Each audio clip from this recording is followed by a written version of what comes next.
प्रातः काल हो चुका है, मैं अरुणशिखा के बात को सुनकर आया हूं। माता गंगा ने कहा, नहीं गौतम, ये अर्धरात्रि है, तुम्हारे साथ अवश्य कोई छल हुआ है। गौतम को बड़ा ही क्रोध हुआ, मैंने आज तक किसी का अनुभव नहीं किया। मेरे साथ छल करने का मतलब?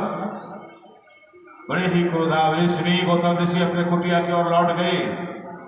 जैसे ही अपने कुटिया के समक्ष पहुंचे तो उस मुर्गे के रूप में चंद्रमा को देखा। चंद्रमा घबराकर भागने लगा और गौतम ऋषि ने अपने मृगछाला से उसके ऊपर प्रहार किया और चंद्रमा के ऊपर राग हो गया।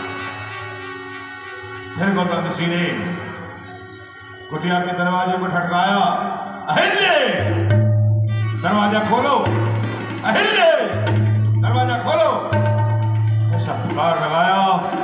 तभी अहिल्या चौंक गई। ये क्या? एक पति मेरे साथ शयन कर रहा है, एक पति बाहर दरवाजे पर गुहार कर रहा है, क्या माजरा है? अहिल्या को समझते देर नहीं लगी। तुरंत अहिल्या ने कहा, रे कपटी, तू कौन है जो मेरे साथ शयन कर रहा है? अपना असली रूप दिखाओ, वरना मैं श्राप देकर तुम्हें चलाकर बात कर दूंगी। इतने में देवराज इंद्र घबरा गया और तुरंत अपने रूप में आकर अहिल्या के चरणों में गिर पड़ा। रक्षा रक्षा रक्षा, मुझसे भारी अपराध हुई है, मुझसे रक्षा करो देवी, मेरी रक्षा करो। अहिल्या सोच में पड़ गई, क्योंकि अहिल्या जानती थी कि हमारे पति इतने सामर्थ्यवान हैं कि एक ही श्राप में देवराज इंद्र अस्तित्व को नष्ट कर सकते हैं। अहिल्या के मन में करुणा उत्पन्न हुई, अपनी जान समझा, फिर दरवाजा खोला। जैसे ही दरवाजा खोला, गौतम ऋषि ने कहा, अहिल्ये, कुटिया में कौन आया है? अहिल्या उत्तर हो गई, उसके पास कोई उत्तर नहीं रहा, वो मौन हो गई, पत्थर की सरीखे खड़ी रह गई। तभी गौतम ऋषि को बड़ा क्रोध आया और क्रोधावेश में गौतम ऋषि ने कहा, अरे तुम्हारी मति मारी गई है, अपने और पराये में तुम्हें कुछ अंतर नहीं प्रतीत होता है, तू तो कुछ बोल भी नहीं रही है, पत्थर की सरीखे खड़ी है, तो जाओ मैं तुझे श्राप देता हूं, तू पत्थर हो जा।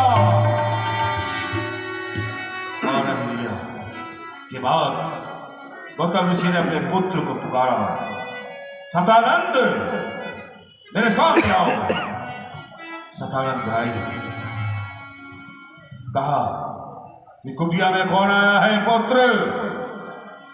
सतानंद ने कहा, पिताश्री मैं सोया हुआ था, मुझे कुछ ज्ञात नहीं है। कहा, रे मूर्ख,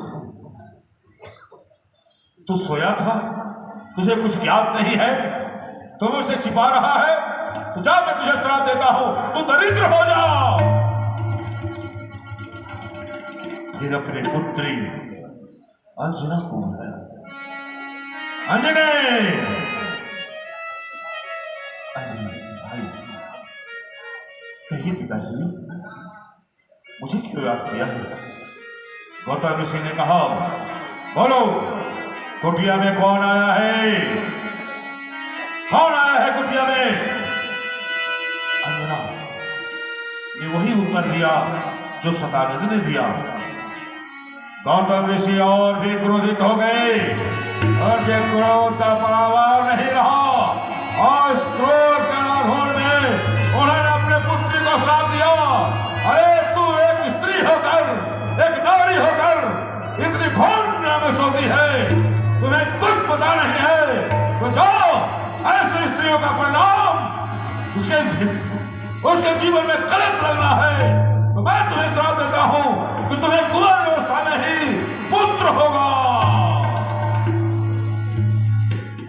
गौतम ऋषि जब श्राप दे चुके, तभी गौतम ऋषि ने कहा, मेरे कुटिया में जो आए हैं, जो छिपे हुए हो, मेरे सन्मुख आ जाओ, अन्यथा मैं श्राप देकर तुम्हें भस्म कर दूंगा।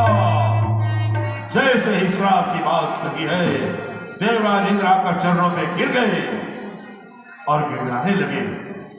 लेकिन गौतम ऋषि अत्यंत ही क्रोधावेश में आकर कहा, रे दुष्ट, तुम्हारा स्थान तो बहुत ऊंचा है और तुम्हारी कृति बहुत नीची है।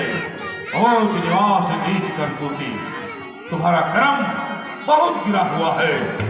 तुम एक गुप्ताओं के चलते अपने मान मर्यादा प्रतिष्ठा को भूल कर जब इतना नीचे गिर गए हो, तो मैं तुझे श्राप देता हूं कि जाओ, तुम्हारे सहस्त्रों गुप्तांग हो जाए।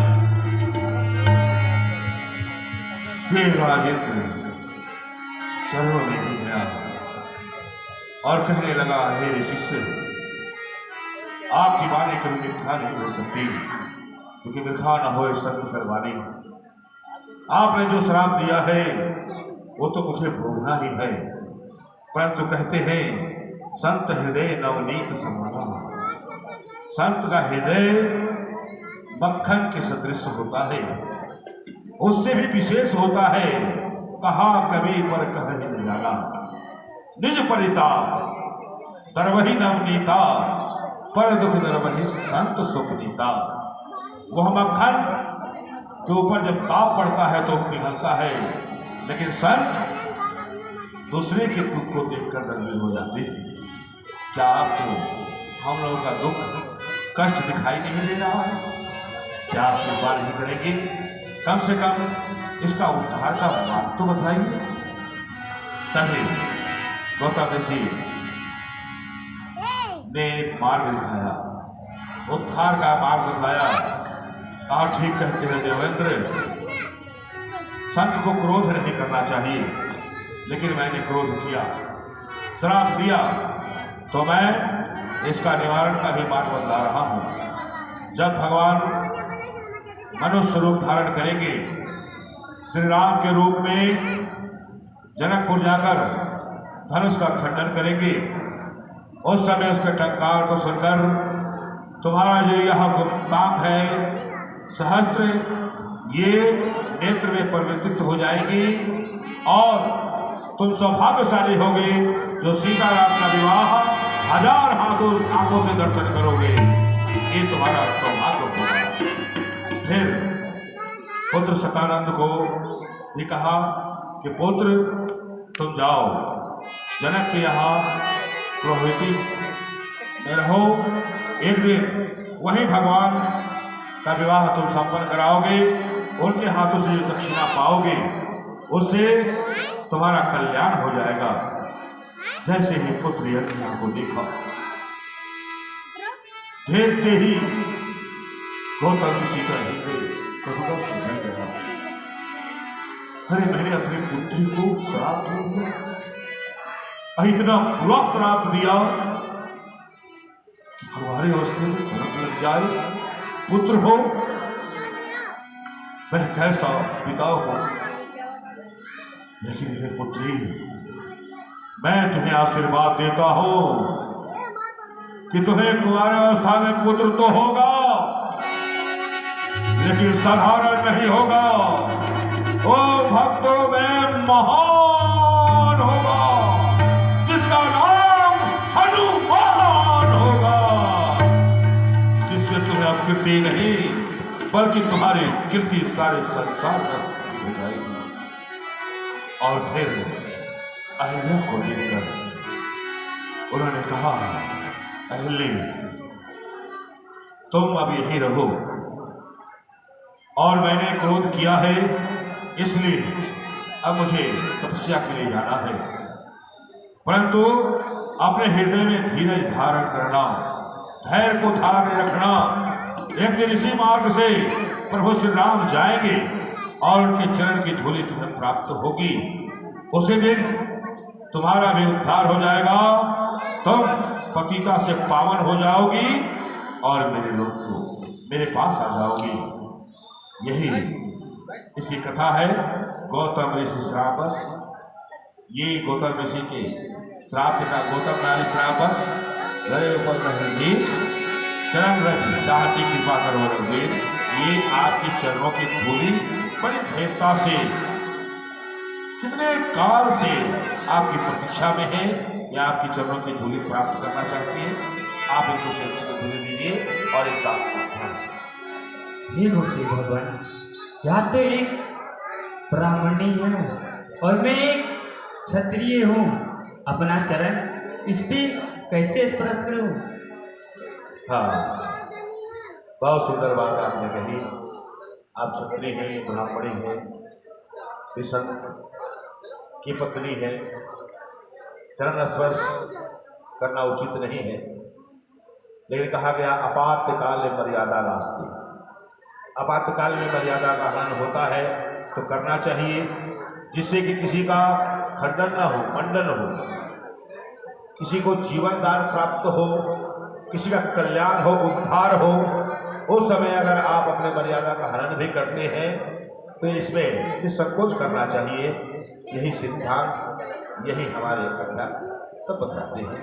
आप निसंकोच होकर चरणों का पद पावन सुकन सावन प्रगट भई तब पूज सही देखत रघुनायक जन सुखदायक सन्मुख होई कर दूर रही अति प्रेमय धीरा पुलक शरीरा मुख नहीं आवे बचन कही अतिशय बल भारी चरण लागी जुगल नयन गलधार वही धीरज मन कीन्हा प्रभु कह चीन्हा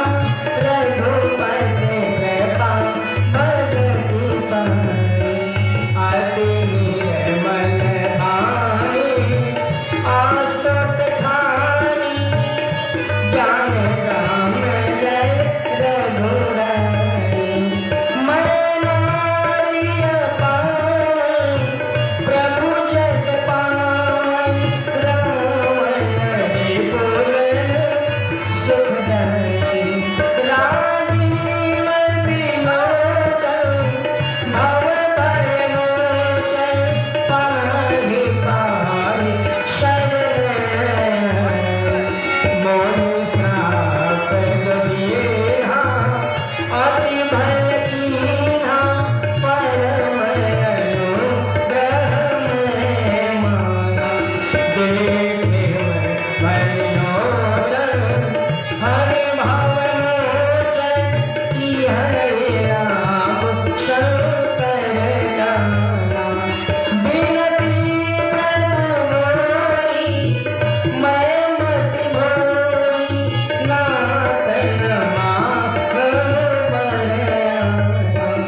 पद कमल परागा रस अनुरागा मन मधुप करे पाना मोनि श्रावणारी।